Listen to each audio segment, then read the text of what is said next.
یه سبک زندگی خیلی کهن، یه جور باور که تقریبا همسن خودآگاهی ما آدم هاست. شمنیسم. هزاران سال پیش رو تصور کن. دوره آتیش آدم‌هایی با لباس‌هایی از پوست حیوانات جمع شدن. وسطشون یه نفره که انگار یه راز بزرگ تو چشاش داره. این آدم یه شمنه. کلمه شمن از زبان تونگوس‌های سیبری میاد و به معنای کسی که میدونه.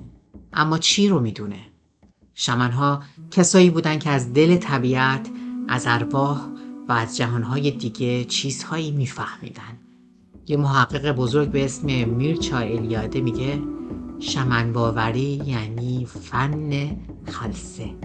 یعنی شمن‌ها یاد گرفته بودن چطور برن توی حالت رویاگونه عمیق تا بتونن با جهان ارواح ارتباط بگیرن. گاهی انگار روحشون از بدنشون جدا میشد و به آسمون پرواز میکرد یا به جهان زیرین سفر میکرد. آیینی که هزاران سال قبل از اینکه اولین تمدن‌ها چیزی روی سنگ و گل بنویسن وجود داشته. و جالب اینجاست که این رسم کهن هنوزم که هنوزه تو گوشه کنار دنیا زنده است و رنگ و بوی اقلیم‌های مختلف رو به خودش گرفته. بعضی جاها شمن‌ها قلب تپنده جامعه بودن و خیلی جاهای دیگه تو حاشیه. اما یه جورایی یه نخ نامرئی همه شمن‌های روی زمین از سیبری تا قاره آمریکا و از استرالیا تا آفریقا رو به هم وصل میکنه. حالا این نخ مشترک چیه؟ یه جور بیداری خاص، بیداری به دنیاهایی فراتر از چیزی که ما روزمره میبینیم. تجربه خلسه، سفرهای ذهنی به سرزمین رویاها، اینا اصل کاره شمنه. شمنیسم شاید قدیمی ترین سیستم شفابخشی دنیا باشه. خیلی از روش‌های درمانی امروزی، حتی روان درمانی مدرن، یه جورایی ریشه‌شون به همین شمنیسم باستان برمیگرده. بذارید برگردیم به خیلی قدیم، حدود 25,000 سال پیش، به دوره پارین سنگی که شمنیسم در گوشه کنار دنیا اثری از خودش گذاشته. از قبر 12,000 ساله شمن در اسرائیل تا نقاشی‌های آیینی 17,000 ساله در غارهای لاسکو در فرانسه یا آلتامیرا در اسپانیا. جایی که شمنیسم با درمان و شفا و شکار و دنیای حیوانات گره خورده بود. شمن‌های اون موقع کسایی بودن که با حیوانای وحشی، همونو که غذا و لباس مردم بودن، یه جور ارتباط خاصی داشتن. میتونستن یه حیوان خیلی خطرناک و وحشی رو بی خطر و رام کنن بدون دخالت و سلب آزادی اون حیوان. اونا با طبل زدن، رقصیدن، آواز خوندن یا گاهی هم استفاده از گیاه خاصی که بهش اینتوژن میگن، آگاهیشون رو تغییر میدادن و برای این سفر استفاده میکردن. خودشون رو میرسوندن به حالتی از خلسه. تو این حالت انگار روحشون سفر میکرد به دنیاهای دیگه، گاهی برای شفا، گاهی برای پیشگویی یا حتی برای هدایت ارواح به دنیای بعد.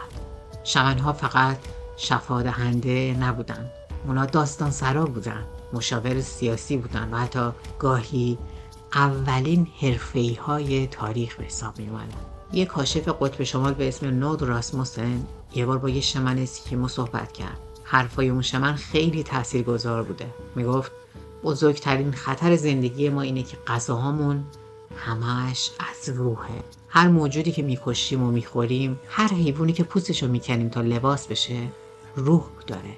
روحی که با مرگ بدن از بین نمیره و باید آرومش کنیم، وگرنه ممکنه برای گرفتن بدنهاشون از ما انتقام بگیرن.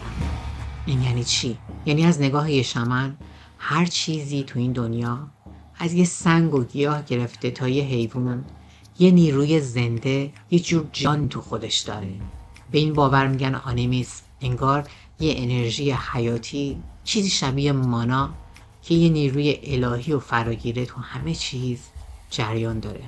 شمن‌ها انسان‌هایی بودن که خود رو جدای از حیوانات و طبیعت نمیدونستن و درک درستی از رازها و خشونت طبیعت داشتن.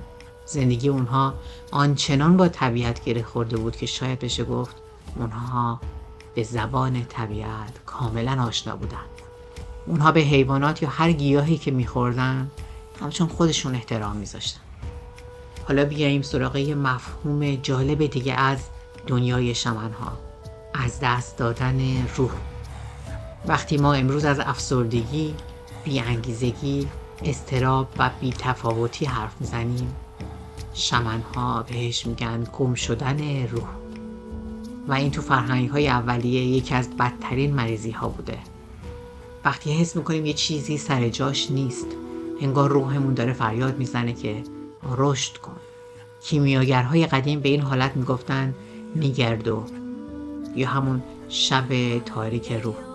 یه دوره سخت و تاریک که انگار همه چیز داره از هم میپاشه، اما لازمه تا به یه چیز با ارزشتر، به یه خود کاملتر برسیم. من آوا هستم و در این کانال مطالبی رو که برای خودم جالبه با شما به اشتراک میذارم. همیشه نظراتتون رو میخونم و پاسخ میدم. پس اگر فکری یا نظری دارید حتما برام بنویسید. تا قسمت بعدی، بدرود.